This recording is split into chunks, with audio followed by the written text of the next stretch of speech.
Welcome to Bonjour Chai, the definitely not the Mafia edition. I'm Ilana Zackon in Montreal, taking the helm this week. This week, David's off to prepare for his wedding, and Avi's on the road again, but he'll be here in a minute, catching up with Rabbi Emanuel, Executive Director of the Jewish Community Council of Montreal and Montreal Kosher. Rabbi Emanuel reached out to us to explain their side of the high cost of eating kosher, and maybe answer the long-standing question, why is kosher meat so expensive? After that, I'll be joined by Gabe Pulver, host of the Menschwarmers podcast, to break down the highs and lows of Canada's performance at the Maccabiah Games, which wrapped up in Israel this week. Lastly, you'll hear a clip of my recent interview with Nathan Englander about his new play and what's it been like writing through the pandemic.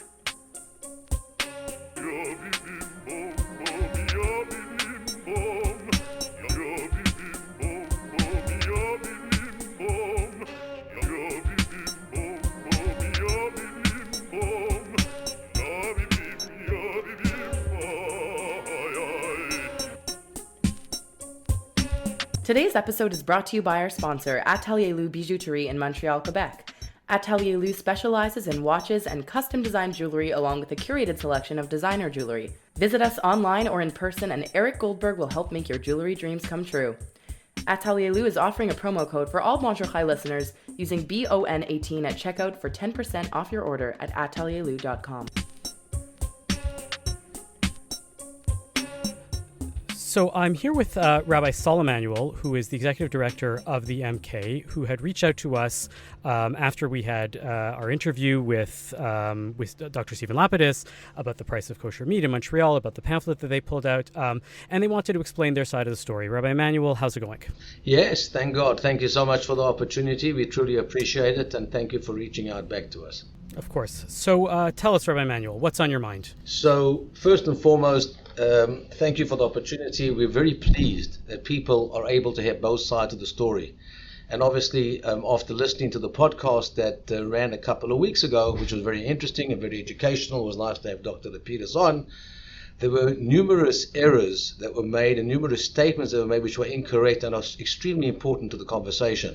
And this is what led us to reach out to you to try and correct those errors and give people a better understanding and factual understanding of some of the facts that truly are happening. So go ahead. Start. What errors did you find that you want to tell us about? Okay, so the first thing is it's extremely important that people understand that our shchita and the rabbis that represent us across the board, which is from the Sephardi to the Lubavitch to the Hasidic, all sit around the same table every single week with regards to kashrut and decision-making with regards to kashrut in the city, are extremely sensitive to the fact that everybody has to get serviced. So, not in the particular order, but I do want to point out that Bet Yosef meat is available across Montreal every single week. We shecht and we have Bet Yosef meat, which services the Sephardi community.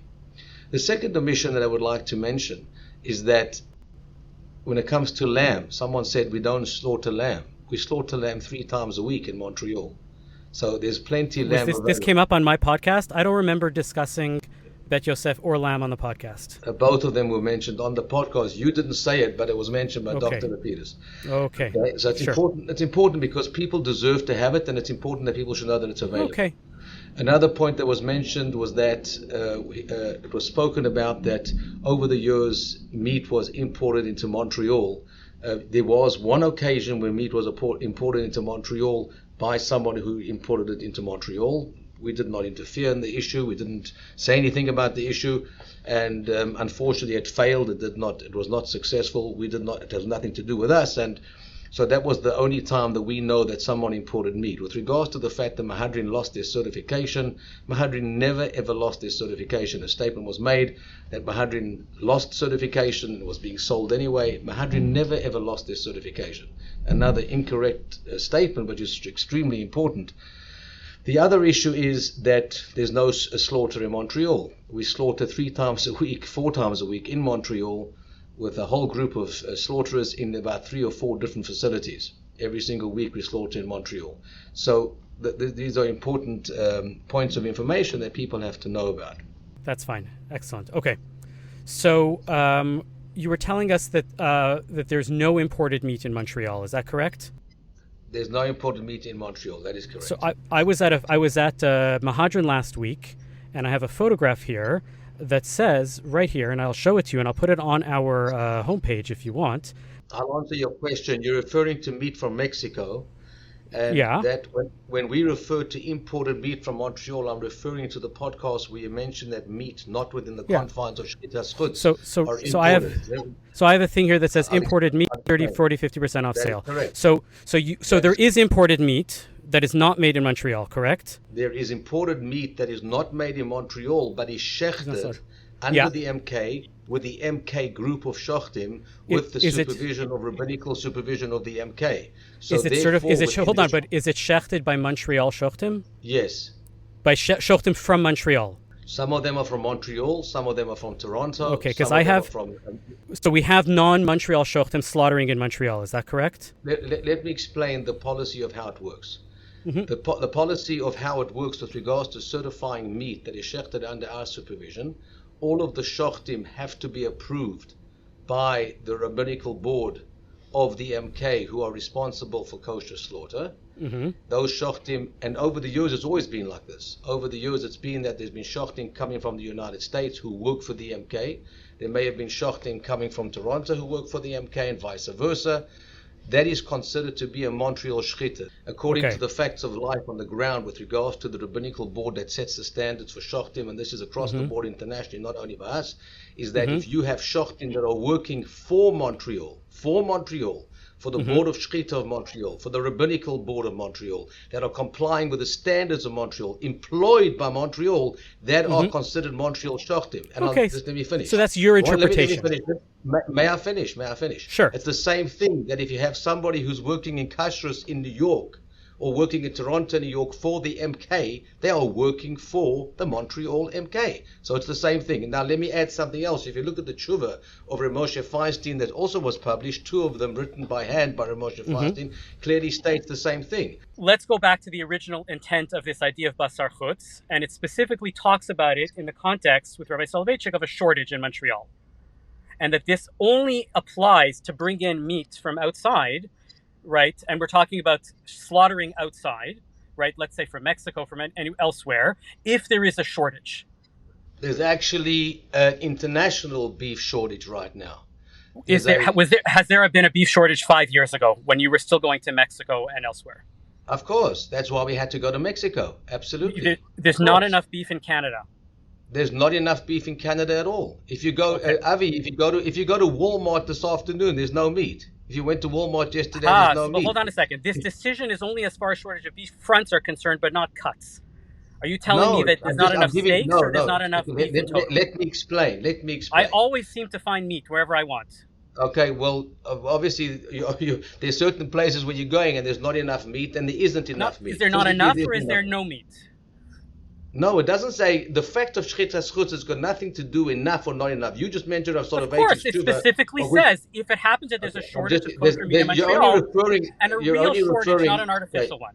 You're only referring to Rav Soloveitchik's tshuva. There were other tshuvas given as well. I want to hold by Rabbi Soloveitchik. Okay, sorry. But I'm saying, why not apply to the most lenient? Why are we going to the most strict of the strict of the strict?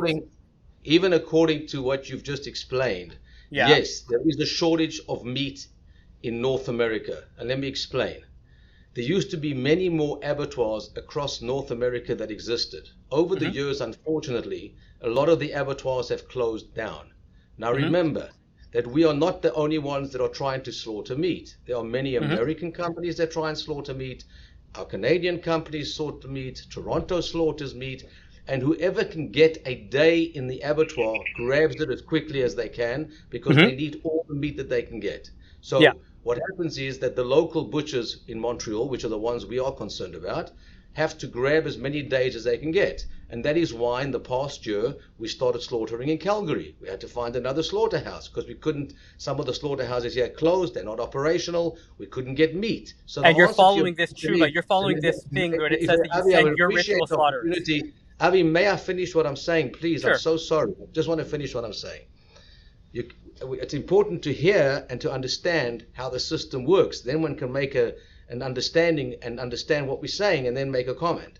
So what I'm saying is we had to go shecht in Calgary. We even looked at slaughtering in Nova Scotia. We have to find more abattoirs. Why? Because there is not enough meat. So within the confines of what you just explained of Rav Soloveitchik, since you said you want to go with his tshuva, yes, there's not enough meat and we have to source meat elsewhere. Do you ever eat meat slaughtered by the OU?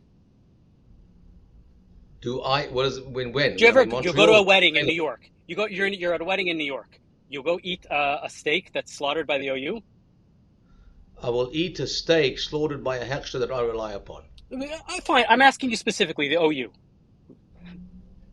Why must I answer specifically what I do in my personal life? I eat a hechsher that I rely upon. The OU is a national hashgacha. You're telling me you don't eat meat from the OU? You just, again, you're saying... Do you eat meat? Hold, fine, I'll ask you. Do you eat meat that relies on a standard that is not the MK? Do you eat meat that is not the MK when you're not in Montreal? Yes. So do you mean that as soon as it comes to Montreal, it becomes treif? No. So what you're saying is that... I didn't say it's treif. I say the following. Shchitas chutz is based on the following, and this issue that you've just raised has been discussed many, many times with the Rabbanim. In Montreal, and it's been discussed by greater rabbis than the two of us, meat in Montreal that is slaughtered in Montreal, which is the custom of Montreal, all has to be MK. The fact of somebody, the issur of shchitas chutz does not allow, being kosher or not, can be the greatest hechsher in the world. The greatest hechsher in the world. That's what Rav Soloveitchik was writing. That's what Rav Moshe Feinstein was writing. And you cannot bring in any meat, no matter what hechsher it has, into Montreal, because Montreal only allows that particular kind of meat. Hold on, let's recognize that the argument from history is that many, many cities had bans on shchitas chutz, and now many of them don't. So clearly they've revisited this issue, and Montreal doesn't want to. Right. Which cities had bans in shchitas chutz and revisited them? Please tell me. No, so I'll argue it by reverse engineering it. How many cities currently have a ban on shchitas chutz? Australia, South Africa. That's a country. London, Qadassia in London. Qadassia in London, but only Qadassia in London. Okay. And let me tell you another issue.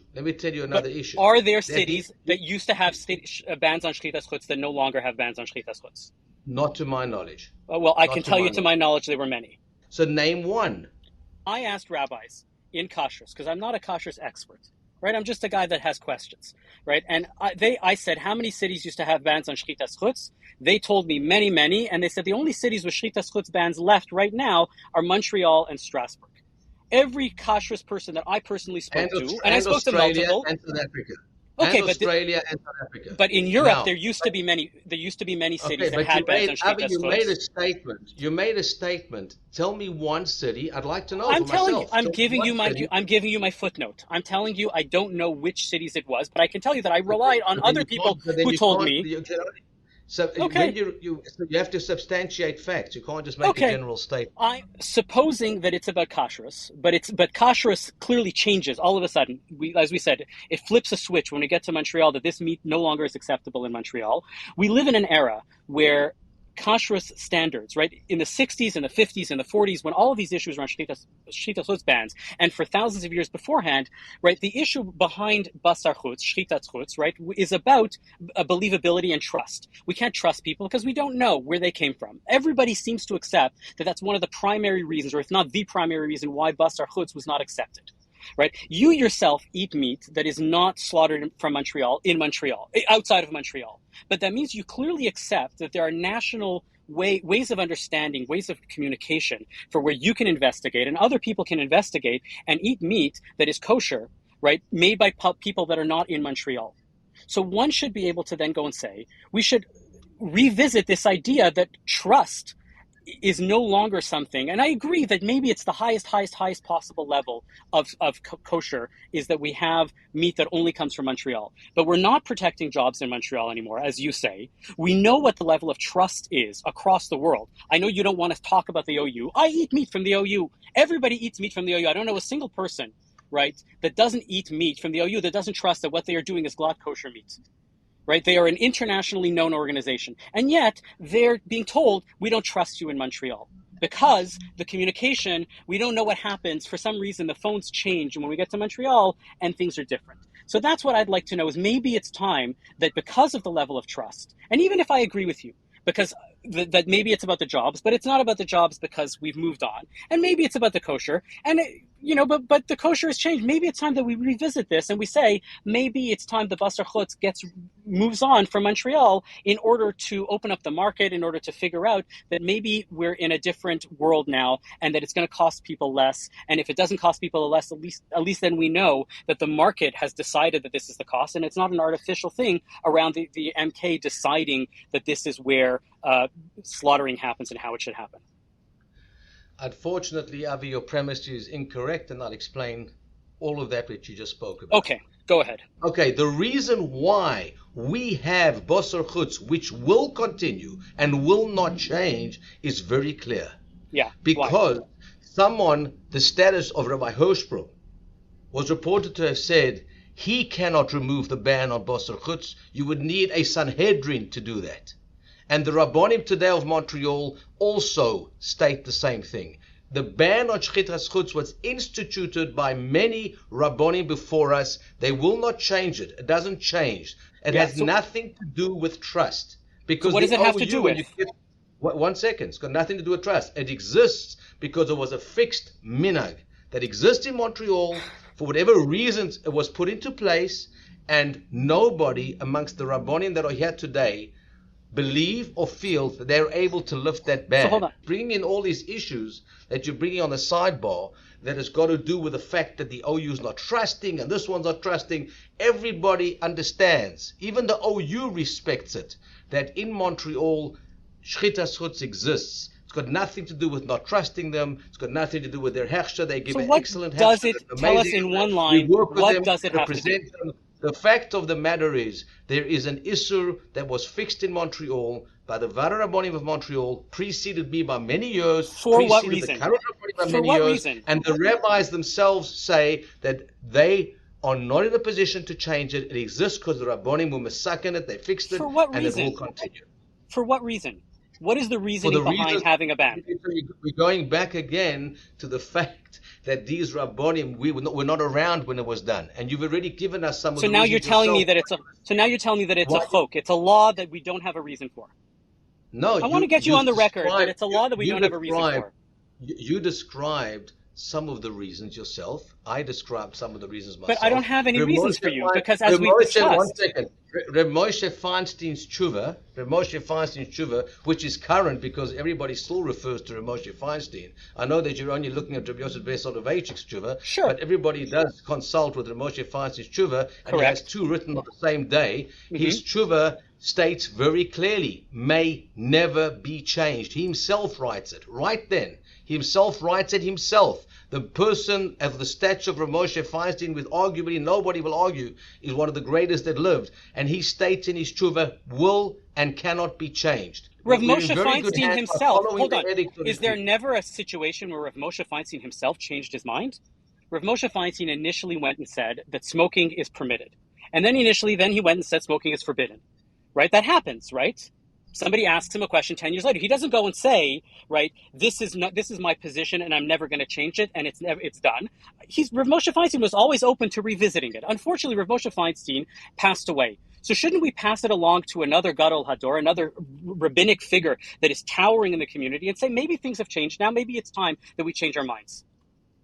And I have many good reasons for why. The answer to your question, you already gave the answer. I'll explain to you.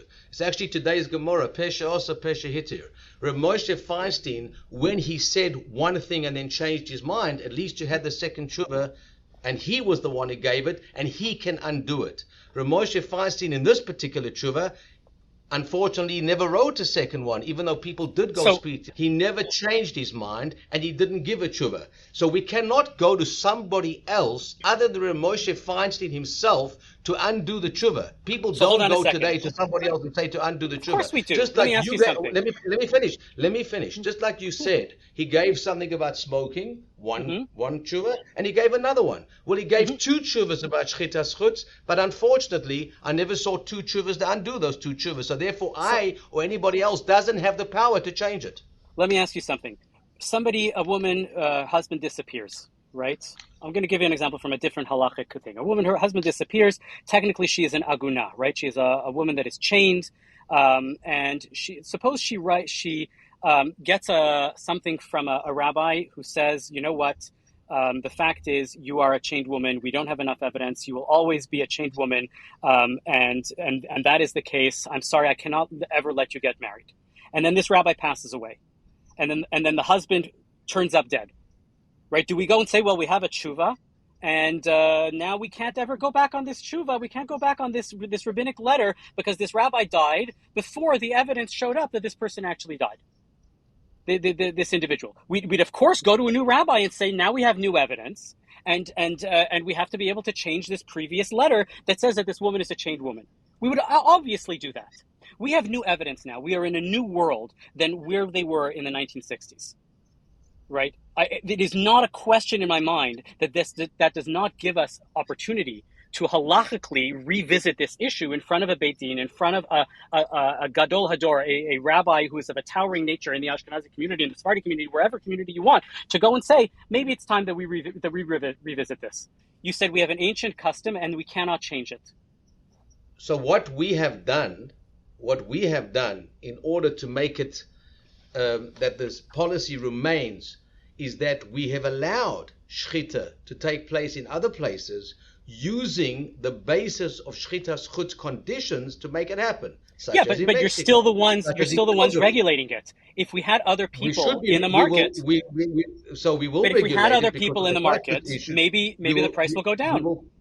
Avi, as far as the price is concerned, I also want to address that issue. You spoke about at the beginning of the last piece that how can you compare Toronto to Montreal? 58% less year, cost of living. When it comes to the price of a piece of meat, it has nothing to do with the cost of living. Of course it does. Of course it does. The butcher's price is predicated on the rent and how much he can get away with. Avi, right? And if people are earning more in Manhattan, right, and rent costs a lot of money, then the price of meat in Manhattan is going to be much more expensive. That's a basic fact of economics. Your premise is incorrect, and I'll explain why. Okay. When it comes to a piece of meat that is being shechted and being sold to the butcher, be it in Mexico, be it in Calgary, be it in Toronto, wherever it is, the piece of meat that they are buying is the price of meat. The guy who's selling the price of meat to New York from Mexico or to Montreal from Mexico is charging the same. I'm giving an example. Sure, but your article, your pamphlet pointed out the price of retail meat, and the price of retail meat is not something that we can go and just compare apples to apples. It's $6 a pound here. It's $6 a pound there. Right, you're talking about wholesale meat. Wholesale meat price is fine. Let's say I agree with you. I'm not enough of an economist to be able to make that decision. But I know if the price of meat in New York is at retail level is the same price as in Montreal, but the cost of living is twice as expensive in New York as it is in Montreal, then you're telling me that the price of meat in New York is twice as cheap as it is, and Montreal is twice as expensive. That's exactly incorrect when it comes to meat, because in kosher meat, let's take the beef, for example. If you're slaughtering 100 beef and only 30 come kosher, 70 of them have to be sold as non-kosher, 70 of them have to be sold as non-kosher. Let's presume that in Toronto and in Montreal, right, the same issues that happen in kosher in Montreal will happen in Toronto and will happen in New York. So that's why if you look at the spread of kosher to non-kosher meat and you say, you know what, non-kosher meat costs $2 a pound and kosher meat costs $4 a pound. Everywhere in the world, right, the price of kosher meat is approximately twice the price of non-kosher meat. But in Montreal, it happens to be 3 times the price. Then you know that there's something wrong in Montreal. That's how you're able to make those decisions. So the fact of the matter is that it's not like that. And I challenge you. Go to New York now. Look at the price of non-kosher towards kosher. This is what they've done. The spread is different. Are you aware that during the last, I think it's twice during the last 8 years, a commission was appointed to come and find out about the price of meat? I think one of them was commissioned by Federation, and I sat for many hours, and we gave them all the numbers, took them all through the whole thing. And guess what, Avi? They didn't publish the results. Do you know why they didn't publish the results? Why?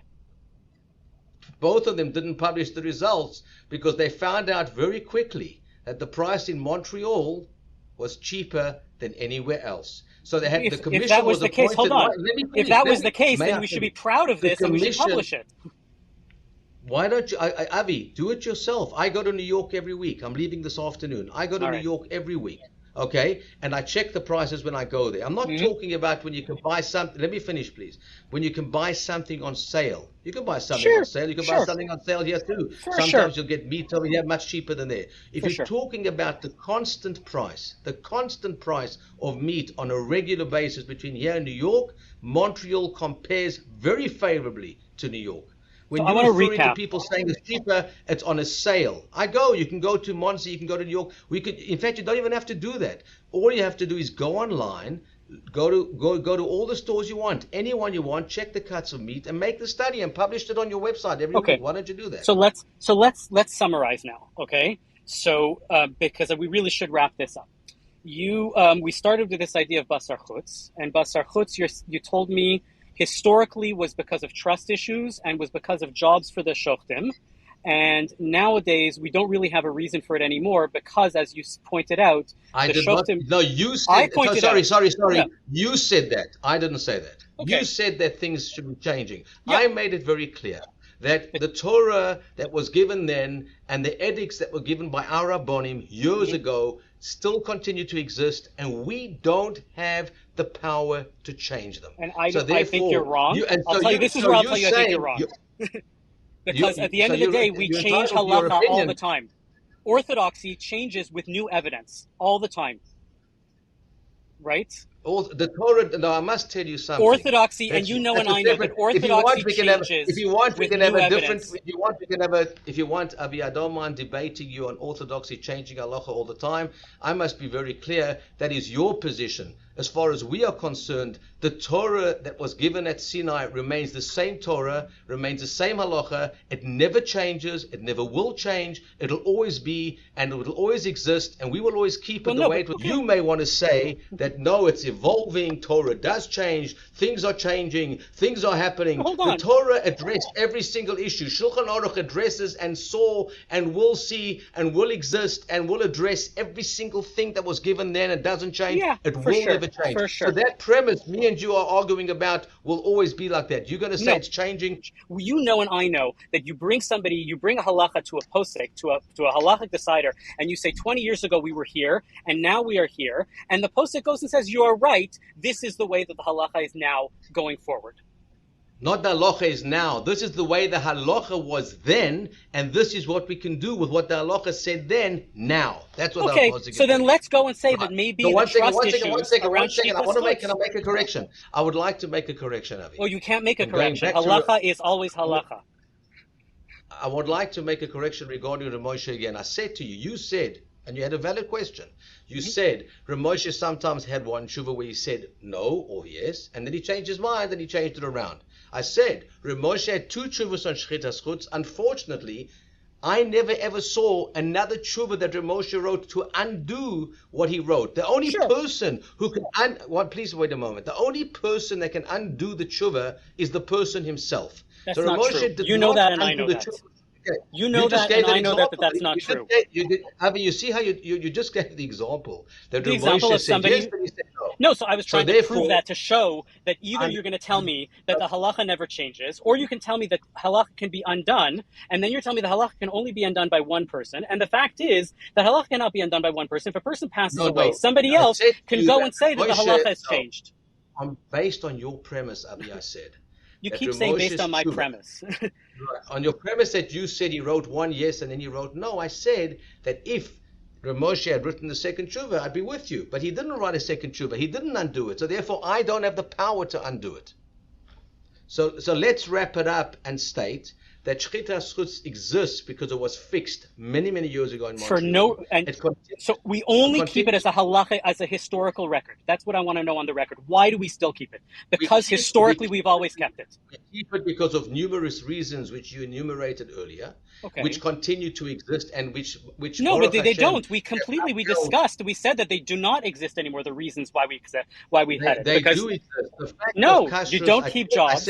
You don't keep jobs in Montreal. Rabbi Emanuel, you don't keep jobs in Montreal, and you trust non-Montreal hashgacha. You don't trust non-Montreal hashgacha, and you don't keep jobs in Montreal. I'm going to summarize it by saying the following. I'll summarize it by saying the following. the jobs of the shachtim in Montreal who we employ, of all the shachtim in Montreal with regards to beef, we do keep the jobs. Do we require more shachtim to shacht for us? So then Because train more meat is Montrealers. required. Train So Montrealers. therefore You we have to keep do. the ban specifically Avi, says that you have to bring in people guess not from what? Montreal. I You guess have to bring what? people from Montreal. Every single week, we look for more people in Montreal who would like to learn shchita. There's not a bevy of people that are looking to learn shchita. So what we do Really? is I want to learn come in. shchita. I want to learn shchita. I can find you 20 people tomorrow that will want to learn shchita, that are trustworthy individuals. Can we knock on your door tomorrow? Avi, unfortunately, I wish I could finish. Unfortunately, my You meeting have is to go. here. That's fine. If you'd like So, to carry this on at any time, I'm ready. okay, so I just want to get on the record that for you, history, it trumps the reasons why. And for the people that are No, complaining that the history, meat is no. expensive, that Basar Summary of Chutz the is there, and the meat is because, not. First, that's it. let's conclude the following. Meat, Yeah. as far as we are concerned, meat is not more expensive. Okay. As far as we are concerned, You it's live not in a just bubble. the fact. One second. The fact of the matter is that we are continuing Shchita Schutz based on the fact that it was set up by those before us. We don't have the power to remove it. Mm-hmm. And the reasons for it also continue to exist and only strengthen the fact that it's important to keep it going because it protects kashrus, it protects jobs. Despite the fact that I've gone and demonstrated that those reasons don't exist anymore. So now I have one last question for you. One last question for you. Anyway, I've got one last yes. question for you. Now, I'm wrapping this up. One last question. Michael, I got to ask one last question. I got to ask you one last question. If the MK was brought, had a hazmana, had a summons to come to a din Torah from, let's say, the Beth Din of America by some other plaintiff saying that we would like to revisit this with the MK, because you're confident that what you're saying is right, would you be willing to come and reaffirm it in front of a Beit Din of poskim, of gedolim, of halachic deciders about halakhah? Would you be willing to show up in this case to re-examine? What you do is I can't answer for the Vara Rabbonim. I did not. No. I'm just somebody who makes sure that things happen as per their requirements. What somebody wants to do, they send hazmona to the Vara Rabbonim. Of course, they're going to respond, and they'll tell them whether they're willing to appear and what they want to do. No problem. You send hazmona. That's how people do it. I can't tell you what somebody. Would you agree to appear? I'm not the one getting the hazmona. It would be the Rabbonim who make. Would the Rabbonim agree to appear at a Beit Din to revisit this? I can't answer. The answer, Avi, is you got to send them the summons. I can't tell you whether someone gets a summons from civil court if they're going to appear or not. What would be the conditions by which you would agree to revisit this? I can't tell you the answer because I'm not the Okay. Rabbonim. So I'm not the one excellent. giving Thank you for all of the non-answers you've given us today. We appreciate it.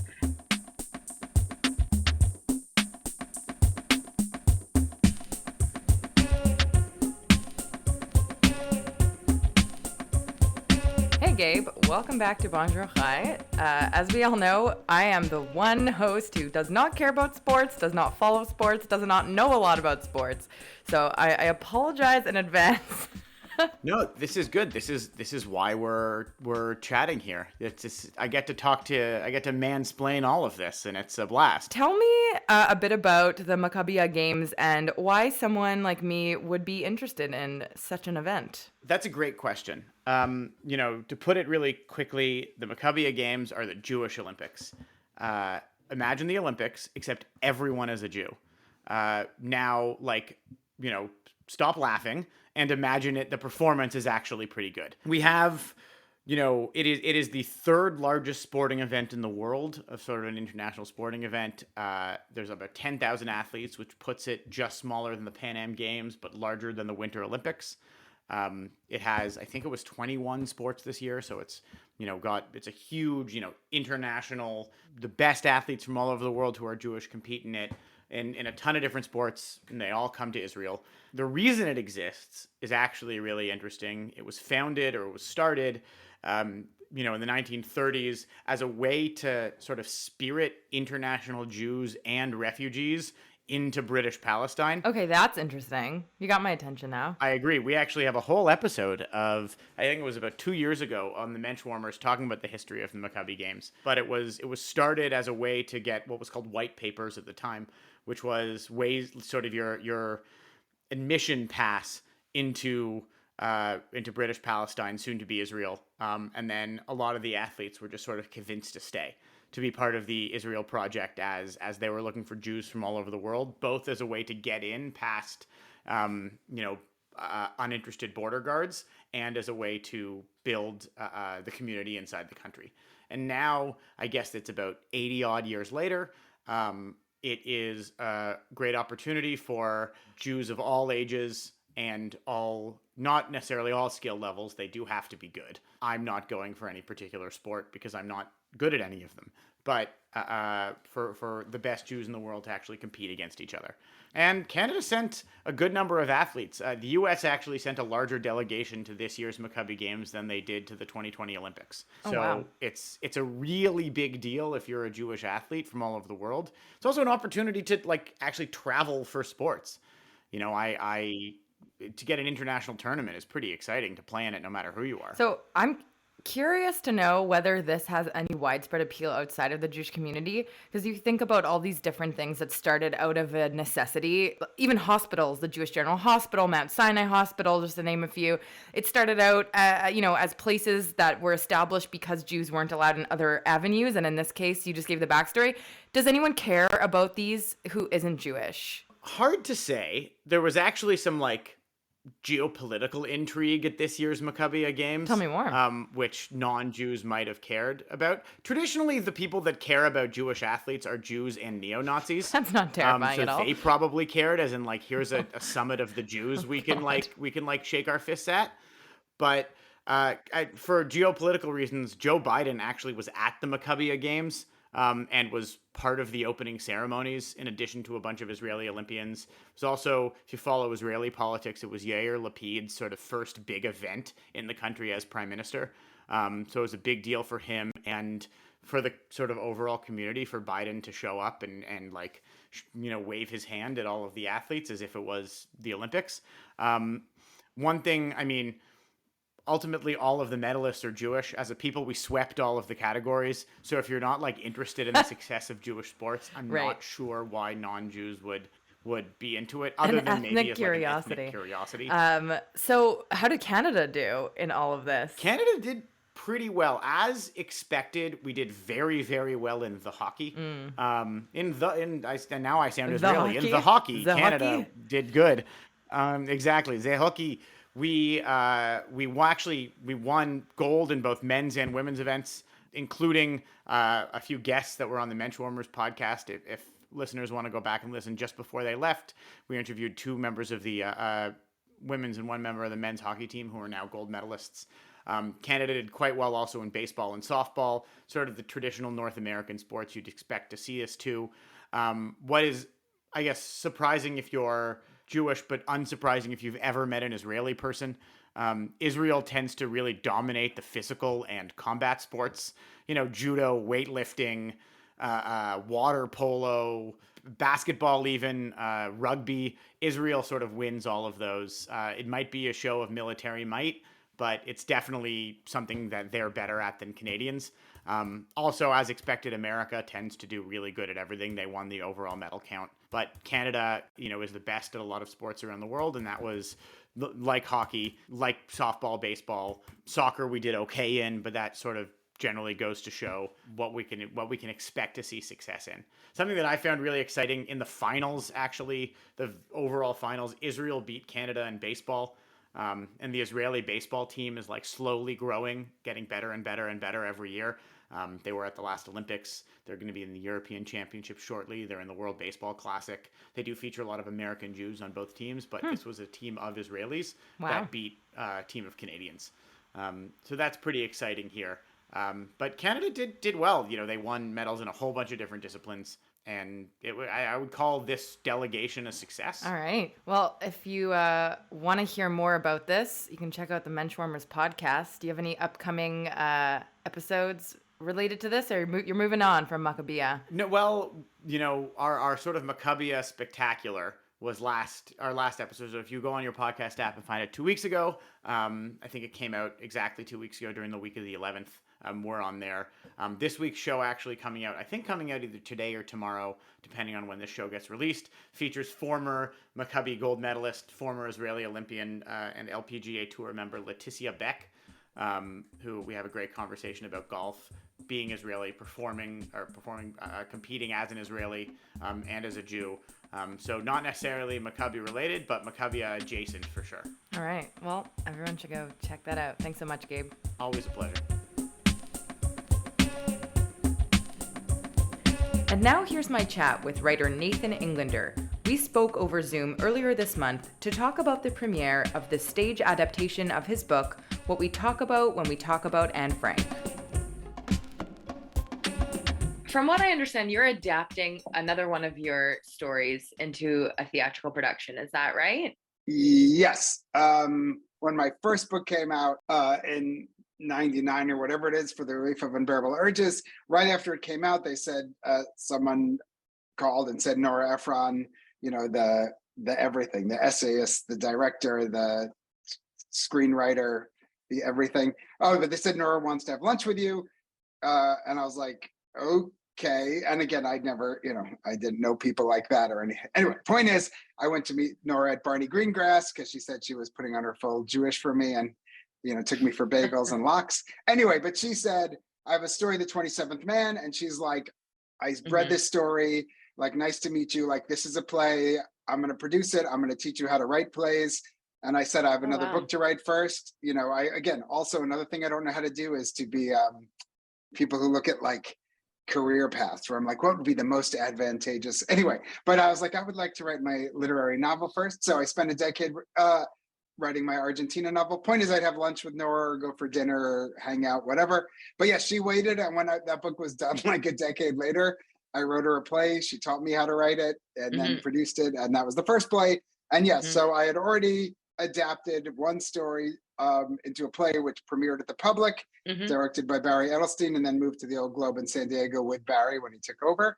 And then Lincoln Center commissioned, I have a book, What We Talk About When We Talk About Anne Frank.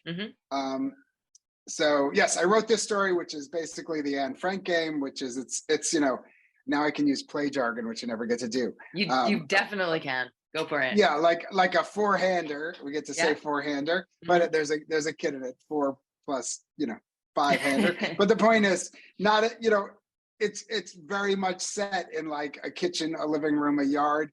And so yes, it was a Lincoln Center commission, and we had some wonderful readings over the years or whatever. And then I love working with Barry Edelstein. And these things take a long time. And Barry's like, I'm a director, I have a theater, like, do you want to, like, I will do this right now, like, put it on stage. And I was like, great. The other thing that Barry does is I am nothing if not, I try to be full of humility. Like, know what you don't know. We, as an American, we could have used that in our governance. But especially in the last years, but it's still in other ways. But nonetheless, yes, expertise in your field is pretty much that used to be a good thing. Anyway, he spends time with me. So for my whole first year in Canada, I would just rewrite, send in pages, and like every Thursday or Friday we'd meet and draft, and that's that. So yes, wrote it. Barry's been, artistic directing it, dramaturgically, he's been my dramaturge. And yes, we were supposed to open summer of 2020, but guess what happened? Okay, so this is a show that you've already finished quite a long time ago, then. You're just waiting for it to be mounted. Yes, like the play and no. Okay, go ahead. Well, I would say yes and no in that this gets to your levels of religiosity. So there's like the Basharity things. We're like, oh, that's Bashar. People can find meaning in everything. So I think you have to be extraordinarily faithful to be like, I got run over by a bus, like it was meant to be. Like probably maybe you should have looked both ways, or the bus driver shouldn't have been texting. Like, it's not great to get run over by a bus. Like this, and again, the tragedy and shock and disruption and the, infinite loss of life that couldn't be stopped, plus the infinite loss of life that really could have been avoided. Wear a mask. Anyway, but the point is, yes, the play was delayed for 2 years. I'm so thankful that it's still opening, but I'm a compulsive redrafter, and life is confusing to me. Like if you just ask me, what socks to wear, that takes me all day everything's confusing to me. And I will draft things just, infinitely. Like you draft and redraft, but there has to be a point where something is finished. Like to me, it creeps me out when writers or artists are like, oh, did you see that like movie I was in? I could have used one more take. And I'm like, fuck, to do another take. Like, shoot some more film. It's probably digital. It's not going to cause, just, so I just can't, when people want to rewrite their books after that, like, I really like this notion that when something goes into the world, that's when it's done.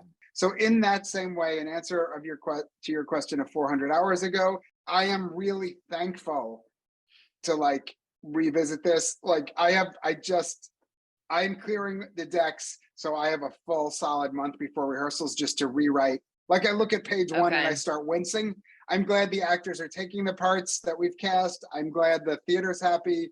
I'm glad that we had a final rehearsal draft. But like, for me, this is artistically, I will turn the, and again, separate from all the world stuff that deserves all its respect, but just if we're just looking at the continuum and artistically, I am so excited to get to pick up a play 2 years later and rewrite it. Like it's going to be like, if it's already, I always tell my grad students, I'm on faculty at NYU. I tell them like, your best joke in this draft, that's now your worst joke. That becomes the bar. When this is done, I want your most killer line. I want that to be the weakest, still above the line, but like that becomes your weakest. Like that's where we're going to take it to. So I'm thrilled if they were ready to put on this version, but I am so excited. And again, you don't get hindsight in life. I think that's why a lot of us do write, is for hindsight, where I'm like, oh, that's what I should have said in my meeting with you, like in my interview. I was like, oh, I'll put it in a story. Like that would have been a good joke. Unfortunately, she hung up. So so I know what the world, has become in the interim 2 years. Like it was going to go on before. I know a pandemic's coming. I know Russia's like, that whatever we thought Russia was, that it's going to invade Ukraine. I know that like Biden's going to win, but I know about our, infinite shootings are just not going to fucking stop in America because everyone is too greedy or cowardly or just evil to take, guns from, assault rifles from, 18-year-olds or any age. You don't really need an assault rifle unless you're in a war, but don't have a war either. So are these themes that you just mentioned, you're planning to maybe integrate them into the script, or it's just fresh eyes? So there are, I'm very interested. You get different interesting over the years. Like I wrote 2 novels back to back, which I can't believe I get to say out loud. Like I've never done that before. Like, some friends turn out a book a year. I mean, I know, Joyce Carol Oates, like Joyce puts out 2 books a year, if not 3 or maybe 4. You know what I'm saying? Like I'm not that way. Like when I finish a novel that's taken years, the first page and it has to be one unbroken dream. And like the person finishing a book, if I use my Argentina novel as an example, I started that, in whatever, a million years ago. I was living in Jerusalem when I started it. And then I wrote in the States, it was before September 11th. And like that book, one of the key points I was using was the end of habeas corpus. Like to me, it was a look at like justice. I'm very interested in justice, injustice, but nonetheless, if I was as a person sitting there in Jerusalem during a peace process, there was a peace process. I started it probably before Intifada 2, when things were really still going to happen. But I thought, what's the end of society? Like, what's the end of democracy? And I was like, habeas corpus, the chance to challenge your incarceration. And then, that book took me a decade to draft. Within like 2 years, we had Guantanamo Bay open in the States. There's still people there. Like 7 years in, I forget who it was, Colin Powell's like, the person one step below him saying like, I just thought of that quote the other day. Oh yes, it's 7 years later, there were still innocent people there. And I was like, oh my God, so how do you write a book when your own country can no longer be defined as a democracy by the most basic definition, which is you have a right to trial, so I'm just saying the world changes around you and I have changed and the world has changed. And it's like a different me going back to the work. So that makes sense. But it's not direct. Or it's sort of direct, but fiction or story should not be like, milk that if you leave it out, it spoils. So it's very easy if, you know what I'm saying? If you wrote your story because you were mad about something that happened last year, well, I've got 10,000 more things for you to be mad about. Like you can, or just distraction. Like who, you know what I'm saying? If I was rewriting the play and I put in like 17-minute, barn burner speech in the middle about like Johnny Depp and Amber Heard trial, like it's not going to read the same in 5 years. I hope, so I think it's more the like metaphysical world changes and not saying like, oh, like I'm mad at like, what's wrong with Ted Cruz. What I'm saying? Like, that's what I'm saying. So when is the play set to open? I know these things first preview is September 11th and opening night September 18th. And it's premiering at which theater? At the Old Globe in San Diego, which is like, I know this is Canadian, but like we like just in America, and often play. Anyway, we have some wonderful public theaters in America, like, the Old Globe at San Diego, the Public in New York, like Berkeley Rep, there's just these. So yeah, San Diego it's just a dream, and it's set in the park. It's bucolic. I mean, we're inside, but I'm saying the theater, like even that idea of theater experience, walking through a gorgeous park to the theater, this building popping up. And they're wonderful. I had the best experience with them. I love everybody on the team, on the old team, the new team, and theater's changed a lot back to the moment in terms of like tectonic shifts of people adjusting. I do want to talk to you a bit about playwriting in general. What excites you about adapting your work for the stage? What do you find? What value do you get added to your storytelling? That's such a great question. You're like, I didn't ask you to rate my questions, but nonetheless, that's a great question. In general, if it wasn't like back to things that feel like super fortunate, like like the Nora thing, like if it wasn't the way she pitched it to me, and if it wasn't her, someone who I admired so much, like I'm one of those people who says no to stuff. Like I'm just not, I just want to do my work. I write fiction, like, point is, I wanted to give these people a story.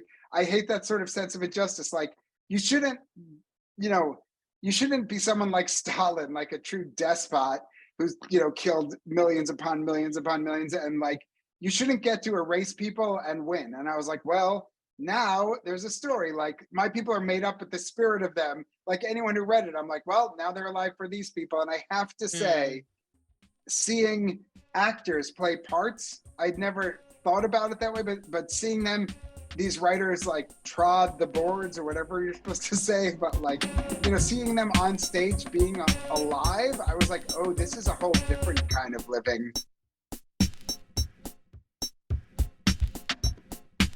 A quick programming note. We mentioned last week that Hello Montreal planned to respond to our story on why they sort of disappeared for the last few years, but they changed their mind and have decided not to comment.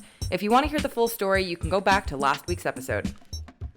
Thank you for listening to Bonjour Chai for the week of July 29th, Shabbat Parashat Matot Maaseh. Our producer is Michael Freeman, technical production by Andre Goulet. Our music is by So Called. We are a project of the Jewish Living Lab and are distributed by the CJN Podcast Network. You can listen to all our past episodes at thecjn.ca/bonjour, and you can subscribe to the podcast and automatically receive all episodes on Apple, Spotify, or wherever you get your podcasts. If you like Bonjour Chai, please help us to grow the Frozen Chosen community by telling a friend about us and getting them to subscribe. And as always, you can email us with comments at bonjour@thecjn.ca.